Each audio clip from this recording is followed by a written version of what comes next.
Joining me now via phone is our good friend from MMAFA.tv, John Luther. John, welcome back to the show. Glad to be back, Nick. Thanks for having me. As you know, we always break awesome fights on this show, and the 4 fights we're going to cover today comes from UFC 133 in Philly, rumored to be August 6th. Now, the first fight on the docket is a title fight between Aldo and Chad Mendes. I should say Jose Aldo, that's how most people pronounce it. But Jose Aldo today, John's coming in the favorite at minus 310. Comeback is going to be plus 250 on Chad Mendes. What do you think? Well, I think that Jose Aldo, although he's an incredible fighter and obviously deserving of the title of his weight class, he showed us against Mark Hominick that he can get tired. Mark Hominick, he put him on his back a little bit, and even when Jose Aldo was on top, he got really tired. Chad Mendes is a guy who has NCAA credentials. He's going to put him on his back. And I think that Jose Aldo has a very good chance to get tired and just have Chad Mendes work him over. Although I consider it a pick'em fight, if you can get plus money like that on Chad Mendes, you got to go with him. I'm taking the underdog in this one, Chad Mendes. Okay, you're taking plus 250 odds on Chad Mendes. Now, does the reach advantage at all? Because Jose Aldo is a very strong fighter. He's dealt with wrestlers before. He's fought Uriah Faber. He's fought some other top-notch, solid wrestling credentials. Mike Brown's another guy. It doesn't worry that Mendes doesn't get this fight to the floor? Because on the feet, he's going to have, I believe, Aldo's going to have a 4-inch reach advantage. Yeah, Jose Aldo is going to have a 4-inch reach advantage, and his boxing will play a factor in the fight. I think there's a bigger factor in the fight is going to be his Muay Thai, whether or not he can work some leg kicks early, really welt up the legs of Chad Mendes and affect the shoot, because getting the fight to the ground is something that is required from Chad Mendes. And if he can't do that, and if his shot is affected, it's going to be a good night for Jose Aldo. Okay, you heard it there. John Luther rolling with the dog, plus 250 odds for fight number 1. Okay, John, getting into our next fight, we have Rashad Evans taking on a late replacement Phil Davis. Now, I did see a line pop up at a sports book opening, I believe, around minus 240 out there. It's all the way down to a pick'em. My opening line for this fight is going to be at minus 125, comeback minus 05 for Rashad Evans. Give me your take on this fight, John. You did a good job tightening up those lines a little bit. It's somewhat close to a pick'em fight, and I made a pretty bold prediction a couple times back when I was on the Odds Breaker show. I said that Phil Davis is going to win a hard-fought war against Antônio Nogueira. He's going to get maybe 1 to 2 more fights, then he's going to take on John Jones for the championship. However, I did not envision him fighting Rashad Evans, a guy who can really give a fight to anybody. Both these guys have good wrestling credentials, although I think Phil Davis has a little bit more in the way of having an NCAA championship. Rashad Evans, he's the more well-rounded and the more experienced MMA fighter. This fight's going to stay on the feet, though, and I think Rashad Evans is going to have a bit of an advantage. I lean towards Rashad, and I'm going to pick Rashad, but I wouldn't be surprised if Phil Davis walks away with a unanimous decision. Yeah, matchups is stylistically is everything when you match fighters up like this. And I think Phil Davis's stock has dropped some since the Nogueira fight. So the betting, we'll see go back and forth. I think that he was the next guy, as you said earlier, to possibly dethrone John Jones, the current king at 205 right now. But with that performance against Nogueira, it was a gritty performance. I give all the credit to Phil Davis. He came through with a win. That's what he had to do. But I think his stock did drop just a bit. And at pick'em odds, again, I think that Rashad Evans does have a few advantages there. So for fight number 2, you're going to roll with Rashad Evans, laying a slight juice at minus 125, correct? Absolutely. All right, John, getting into our third fight, we have another awesome clash at 185 between Vitor Belfort and Yoshiro Akiyama. John, Vitor Belfort's coming in the favorite at minus 275, comeback plus 215 on Akiyama. Give me your thoughts. Well, I think that Yoshiro Akiyama probably has the most enigmatic career out of anybody in the UFC. He loses a pretty convincing decision against Michael Bisping, who I don't consider to be all that special. And then he takes on Vitor Belfort. It's like 1 step backwards, 4 step forwards. Who knows? Maybe if he loses against Vitor Belfort, he'll get a title shot. but really, it seems like he's taking this path where he likes to be a headhunter. He turns himself into a brawler, and he neglects the fact that he is a world-class judoka. And if he can keep the fight, on the ground, if he can prevent Vitor Belfort from creating some space on the feet, then I'd love to take Yoshiro Akiyama. But I have a feeling that he's going to stand with Vitor Belfort, and that's one of the stupidest things he can do. Got to go with Vitor Belfort in this one. Okay, so you're going to lay minus 275 on Vitor Belfort. Just another question regarding this fight here. Have has the public, and myself included, have all of us maybe built Vitor up a little bit too much at this point? Because looking back here, I mean, his last 3 fights, he fought obviously Anderson Silva, he fought Rich Franklin, and he fought Matt Lindland. Now, the only 2 fights in the UFC were against Rich Franklin and Anderson Silva. We just seen the front kick KO in the hands of Anderson Silva that he got knocked out by. But he hasn't had that much time back in the UFC yet, and he's already in that title contention. And on the other side of it, we see that Akiyama, I mean, as you said earlier, he's not getting any favors at all by the UFC. I mean, you're looking at his last 3 fights. Again, he had Michael Bisping, he had Chris Lieben, and he's coming off a split decision win off of Alan Belcher back in, before that, actually, before he fought Chris Lieben. So he's not getting any favors. He got another tough fight. So what are your quick thoughts? Are we overhyping Belfort, and is Akiyama being treated fairly? Just quickly, yes, we are overhyping Vitor Belfort, but I don't think it even matters at this point. I think that people have become so disillusioned with Yoshiro Akiyama. This could be his last fight in the octagon. I have a feeling we're going to see a brutal knockout against Vitor Belfort. Okay, so once again, John Luther laying the favorite at -275, Vitor Belfort. Last fight for today's odds breaker segment features another light heavyweight clash. This time it's between Antônio Rogério Nogueira versus Rich Franklin. John, Nogueira is going to come in the slight favorite at -130 odds, and the comeback is going to be even money on Rich Franklin. This is basically another pick'em fight, and give me your thoughts.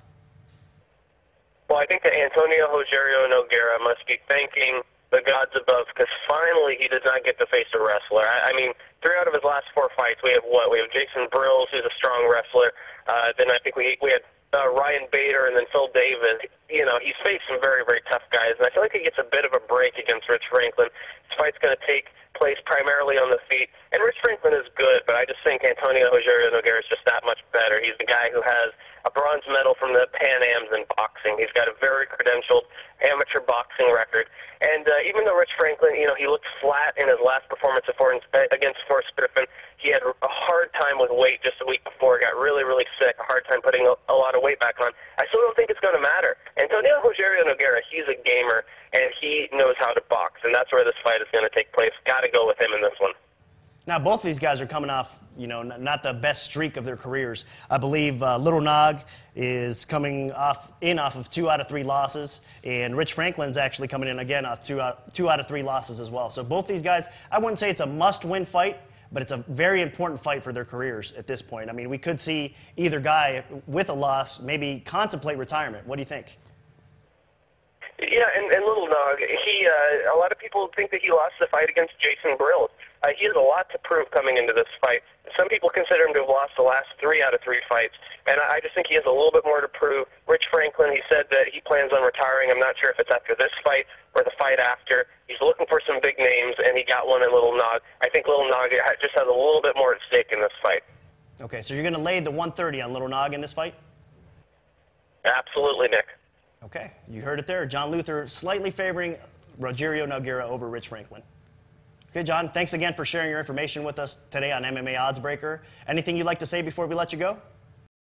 Hey, it's always my pleasure, Nick, and thanks to the guys at BetDSI perpetually holding it down as far as betting on mixed martial arts, as well as a variety of other things, and you guys have a good one. All right, we'll see you next time, John. Thank you. Welcome back to the show. We're going to take a look back at our Oddsbreaker segment right now. First, I want to take a minute to thank John Luther, our special guest. John of MMAFA.tv always does a great job. Nick, let's go ahead and look at where he put his money.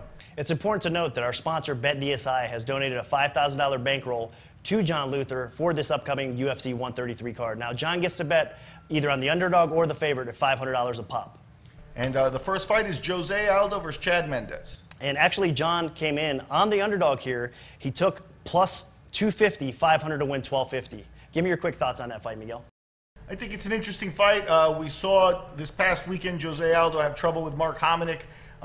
Chad Mendes presents a different kind of animal than Hominick, but I think that aggression and ability to control the fight while using his wrestling could show us more chinks in Jose Aldo's armor. However, I do have to pick Jose as who I think is going to win the fight, just simply because he's proved unstoppable, and I think he's going to come in a little more motivated this time around. And that's exactly why he's opening up the favorite here at again, -3 to 1 odds, basically. A little bit lower than recent times for Jose Aldo. He's usually a higher favorite, but I think Mendes has the ability to give him a tough fight and to win this fight possibly. So not a bad bet from John Luther. I am going to take this line and adjust it. The new line is going to be minus 295 for Jose Aldo. The next fight up is Phil Davis taking on Rashad Evans. What did John do on that one?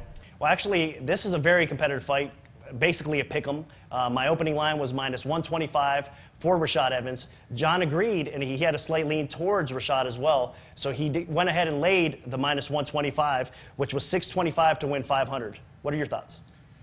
I think Rashad Evans is the favorite of the fight. I think I would give him a little more credit than that opening line. Me in particular, I think Phil Davis has a little bit more that he has to show me. I think Rashad has a wealth of experience. The only question is will he come in rusty, or will we see the old Rashad? The old Rashad, I think, has the right package to balance out what Phil Davis does. Yeah, again, slight lean a little bit towards Rashad. I think he does have more ability at this point in their career, at this stage in their career, and he's going to be hungry. He's been off on the shelf, like you said, for a while, so there might be a little rust there, but he's definitely going to be hungry when he comes in. I am going to take this line as well and make a small adjustment. Now, it's going to be from minus 125, it's going to go to minus 135, so that's a new line, minus 135 for Rashad Evans.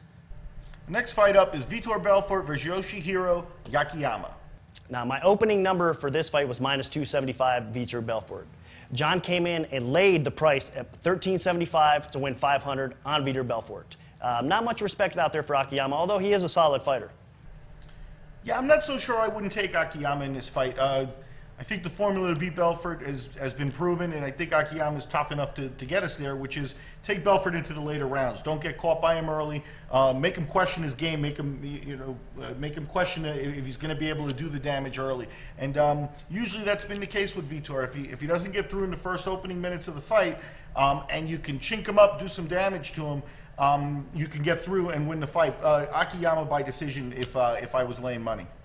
Okay. Now, I'm going to take this line and adjust it as well. I'm going to go, since John did bet Vitor Belfort, I'm going to go up with it to minus 285. So the new line is going to be Vitor Belfort minus 285. I think he does have a lot of advantages again in this fight. And what really scares me is Akiyama has a tendency to fight into other people's styles. Like, he doesn't really fight intelligent, if that makes any sense, throughout his bouts. I mean, he'll play into everyone's style. So if he does that against Vitor Belfort and he gets in a slugfest, I think Vitor's going to end his night quick.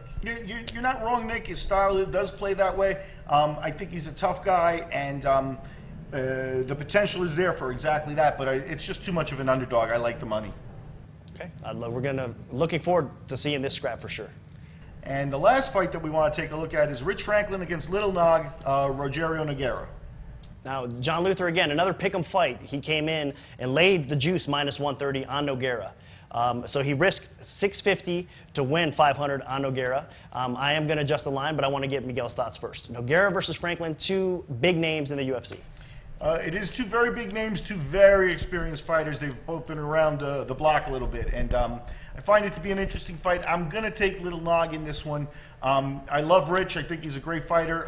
The problem for me is that Rich really hasn't adjusted his game over the years as much as Nogueira has. Nogueira, I think, has a little bit more talent on the ground and is probably a better boxer at this point as well. It's just too much talent heading into this one against Rich, who's fought talented guys before and beat talented guys before, but I just think Nogueira also needs to win. And also, as John mentioned earlier, it's a breath of fresh air, I'm sure, for Nogueira not to fight another wrestler. He's fighting. Rich Franklin is not the type of guy that's going to look to take this thing to the floor. He's going to stand up and bang it out with him a little bit. And we could see Nogueira actually taking this fight to the floor, looking for the shot. So I am going to adjust this line. I think, again, Nogueira does have a few more ways to win this fight. We're going to go from minus 130 to minus 140 now for Nogueira over Rich Franklin. MMA Oddsbreaker is looking at a new segment to our show. That's right. If you're a professional gambler who bets anywhere between $500 to $5,000 and wants a first crack at my numbers, my opening lines, shoot us an email at MMAOddsbreaker@gmail.com. Our staff will send you more details on how it works. Also, starting next show, we'll be taking viewer questions by email. If you have a question for Nick or I, go ahead and email us at MMAOddsbreaker@gmail.com. Be sure to include your mailing address because our sponsor, BetDSI, will send you a free t-shirt if we use your question on the air. That's it for another episode of MMA Oddsbreakers. You can look for the lines that Nick broke for you today for UFC 133 to start hitting the sportsbooks Saturday, May 7th. For Miguel Herrera, I'm Nick Kalikas saying until next time, enjoy the fights.